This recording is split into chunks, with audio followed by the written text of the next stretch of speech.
Hello, ladies and gentlemen, and welcome to our virtual classroom. Let's go ahead and begin. Today, we only have an assignment. And this assignment is going to be found on the 4th 9 weeks work tab. Sorry. And it will be Boxplot's worksheet on your notebook.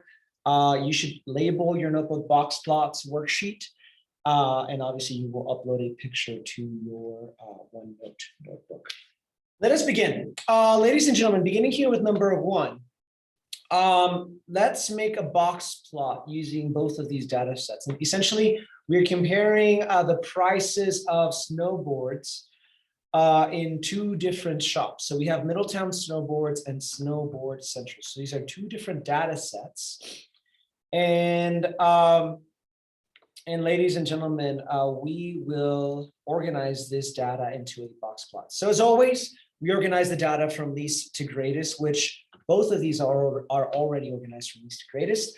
And having done that, let's go ahead and find the median. And so there's 6 data set points right here. 1, 2, 3, 4, 5, 6. So the median will be between the middle ones. Okay, so it's going to be between 356 and 316. When we have 2 numbers in the middle, remember, to find the median, we have to add those 2 numbers to 356 plus 360 in this case.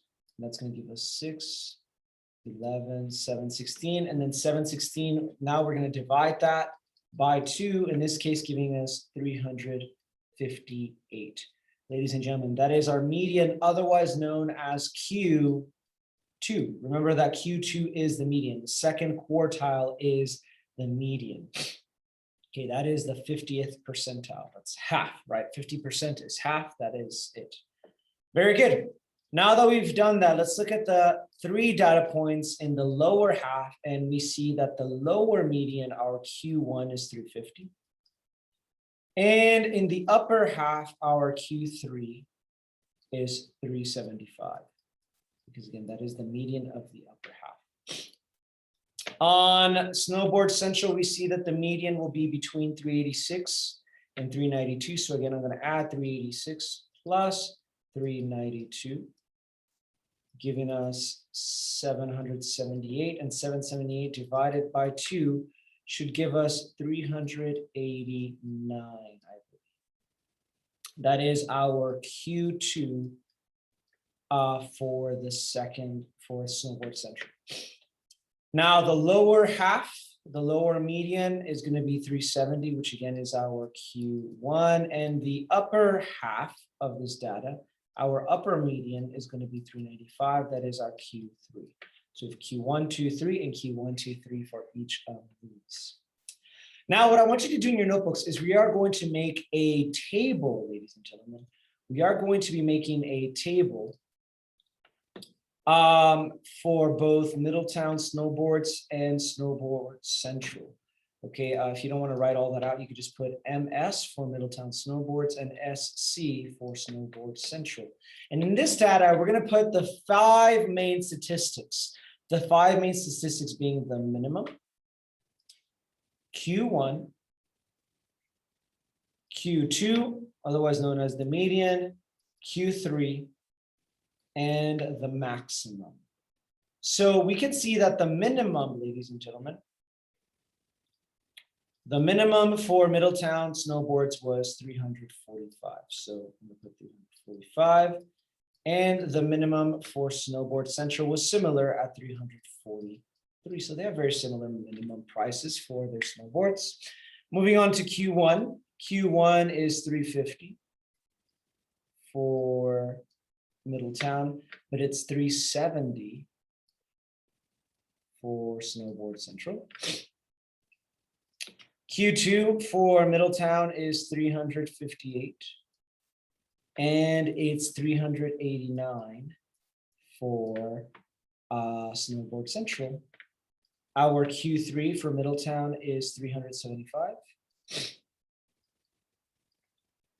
and our Q3 for Snowboard Central will be 395. And finally, the maximum for Middletown will be 405. That is the most expensive snowboard there, and at Snowboard Central is 402. So again, a very similar max. All right, using this information, ladies and gentlemen, notice how I've already made a box plot for each of them. So for Middletown, and if you will pause this video if you haven't done this already, make a number line. It's going by tens from 340 to 410. And for Middletown, we marked the median right there. Again, the median was 358, so I put it at 358 right here. That is our Q2. For Snowboard Central, it was at 389, so I put it up here at 389. That is the median. Our Q1 for Middleton was 350, so I put it right at 350. That is Q1, right? And our Q1 for Snowboard Central was 370, so I put it here right at 370. Again, that is our Q1. Our Q3 for Middleton was at 375. That's Q3. Q3 for Central was 395. That's our Q3. And our maximum was 405 for Middleton, 402 for Snowboard Central, and our minimum was 345 for Middletown and 343 for Snowboard Central. So notice we have minimum, Q1, Q2, Q3, and then the maximum. Excellent. So now we can actually answer some of this information. The median price for a snowboard at Middletown Snowboards was $358. I can see it here in the chart, and I can see it here on the box plot. So it's going to be 358. Very good. The lowest price, otherwise known as the minimum for a snowboard at Snowboard Central, would be 343. The most expensive or the maximum board at Middletown will be 405. Notice how I'm simply putting information in from what I did in the chart. And the range, remember, range, not interquartile range, but regular range simply is the maximum minus the minimum. All right, so the range at snowboards at Snowboard Central. So the maximum here was 402 minus 343, which equals to 59.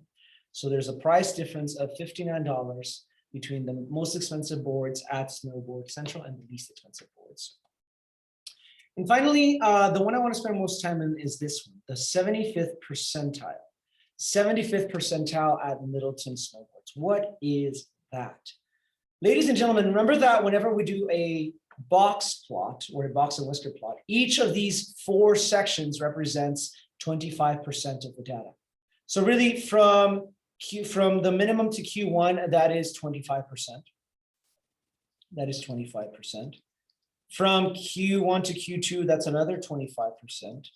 From Q2 to Q3, that's another 25%. And from Q3 to the maximum, it's another 25% of the data. So each of these sections will have the same amount of data, And so if I go chronologically, so from here, so this is 0%, right? 0% from here to here, this is the 25th percentile. 25 plus 25, Q2 will be the 50th percentile, which makes sense because 50% is half, that is the median. Another 25% will be 75th percentile, and the maximum will be the 100th percentile. So really, ladies and gentlemen, whenever they're asking about the 75th percentile, they're asking about Q3. So essentially, they're asking what is Q3 for Middletown? Q3 for Middletown was 375. That's it. Finally, which store would you rather buy from? Guys, if you're trying to get the best deal, I know that the maximum at Middletown is more than the maximum of Snowboard Central. I know that the minimum at Middletown is not as cheap as the minimum at Snowboard Central. But guys, really, there's not much of a difference between the maximums. I mean, here's a difference of what? $2 or $3. Here's the difference of $2. The maximums and the minimums are pretty much the same. Let's pay attention to the rest of the data. Notice how Q1, Q2, and Q3 are all lower than the Q1, Q2, and Q3 on Middletown than that of Snowboard Central. So it seems that for the most part, you will generally get a better deal at Middletown Snowboards than you will at Snowboard Central. So ladies and gentlemen, we took a bit of a backwards approach. We began with our data and then we made our box plots and then we answered our questions. What if we actually begin with a box plot and then try to answer the questions? All right, well, let's look at this. Notice that the accompanying box and whisker plot represents the cost in dollars of 12 CDs. Okay, so we have 12 CDs. Remember that each of these sections will have the same amount of data. And there's 4 sections. Here's 1 section, 2 sections, 3 sections, 4 sections. So these 12 CDs divided equally into 4 sections would mean that each section has the data for 3 CDs. 3, 6, 9, 12. Each section will have the data for 3 CDs. All right, so remember that here we have our minimum. We have our Q1, which is our first quartile, our 25th percentile. We have Q2, which is our median, our 50th percentile. We have Q3, which is our 75th percentile, otherwise known as the upper quartile. So here's the lower quartile, middle quartile, and upper quartile. And finally, we have the max. The max and the minimum are not really, we don't call those quartiles. So lower quartile, middle quartile, upper quartile. All right, what is the cost of the upper quartile, otherwise known as Q3? So Q3 is right here at $26. So that's going to be the upper quartile. Range maximum minus the minimum. The max is 29. The minimum is 7. So 29 minus 7 is equal to 22. That is our range, ladies and gentlemen. Finally, what is the median? Median is right here, ladies and gentlemen. Median is between 20 and 21. So it's actually going to be 20.5. 20.5. What cost represents the 100th percentile? Remember, 0%, 25%, 50%, 75%, 100%. So that's going to be our maximum, which is 29. Now, how many CDs cost between $14.50 and $26? Well, $14.50 is right here, guys, which is actually our Q1. That is our Q1, $14.50. And $26 is our Q3. So they want to know how many CDs are here in the interquartile range. Well, if from Q1 to Q2 is 3, from Q2 to Q3 is 3, so 3 plus 3 is 6 CDs right there, ladies and gentlemen. And how many CDs are less than $14.50? Well, $14.50s are Q1. How many CDs do we have that are less than $14.50? That would be 3 CDs. So again, ladies and gentlemen, notice that once I have a box plot, if I simply know how to read it, it's actually really easy to answer these questions. All right, I hope that you found this information useful, ladies and gentlemen. Hopefully that's enough for you to finish the actual assignment and do questions 3, 4, 5, and 6. And with that in mind, I will see you